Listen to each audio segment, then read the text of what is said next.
දැන් මේ ටික විකුණ ගන්න අපි කන්ටැක්ට් කරන්නේ කවුද? ඔයා තාම රට යන එක ගැන හිතනවද? නතු සංක. අපි බැංකුවේදී කතා කරගමු. මට නම් මේ ගමන යන කිසි උවමනාවක් නැහැ. මට නම් ආයි කොහොමවත් ගෙදර යන්න බෑ. මටත් බෑ. මටත් බෑ. ඇත්තටම දැන් අපි මොකද කරන්නේ? නාට්‍ය තරංගයේ අවසානයේ යුරෝපීය රටවල සංචාරයක් හිමි වේ. දැන් කාටද බම් පුළුවන් මේ රට යන්න කියලා නාට්‍ය කණ්ඩායමක් හදාගන්න? කවුද අපිට රඟපාන්න උගන්නන්නේ? එකෙක් ඉන්නවා. මිනිහට මේ හැමෝම කරු කරනවා. ඔය රුක්මනී දේවී කාලේ ඉඳලා මිනිහා ෆිල්ම් ඩිරෙක්ටර්. අපෝ එහෙනම් වයසක ලොක්ෙක් වෙන්නේ නැති නේ බං. නෑ. තරුණයි.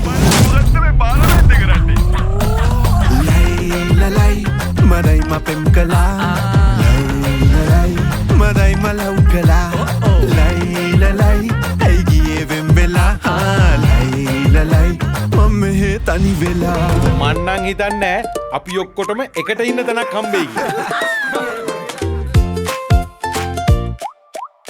කැමරා 20ක් එක සීන් එකක් ෂූට් කරන්න තම්සෙට පිස්සුද? දැන් මේකේ ඩිරෙක්ටර් මමනේ. මමනේ උඹ නෙමෙයි මම. අධ්‍යක්ෂක මහත්තයා මේ රතු පාට බටන් එක තියෙන්නේ මොකටද? මොන වුණත් ජනාවගේ යාළුවනේ.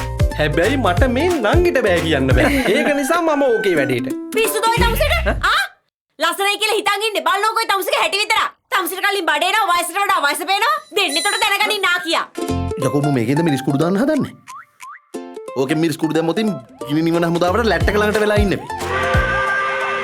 දවසක් මමත් කෙල්ලගෙන් අහගෙන කෑම හැදුවා. එදානේ මං අර කඩෙන් බල්ලට පවා කෑම අරන් ආවේනේ. පොඩි ප්‍රශ්නයක් තියෙනවා. ඇයි උළුවස්ස කොටද? නෑ ඔයාට යන්න පුළුවන්. එයා මට කිව්වේ සිකා ඔයා කතා කරන්න ඕනේ නෑ. ඔයා නිදාගන්න. ඔයා හුස්ම ගන්න සද්දය අහගෙන මං නිදාගන්නම් කියලා.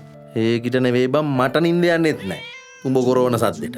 ලෑම් මාස්ටරයක් කටේ දාගෙන බං.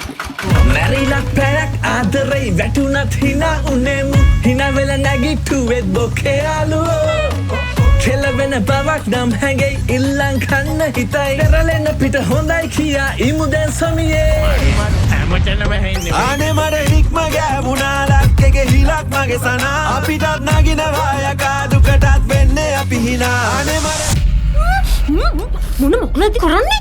කෑ ගහන්නකො මොකක් කට්ටිය ඇතුළේ ඉන්නවා. උඹ හිතුවද දියමන්ති කියන්නේ කළු දොදොල් කියලා?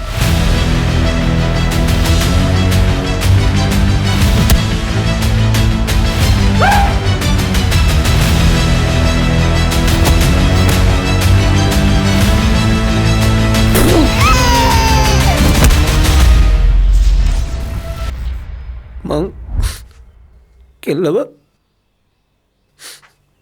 රැට්ටට බාර දෙනවා බා. ගුත්තිල වගේ. ගුත්තිල නෙවෙයි ගොනෝ ගෑණි දන් දුන්නේ. සොරි මෙයා කවුද මේ මූසිල? ළඟදීම ඔබේ සිනමා ශාලාවේදී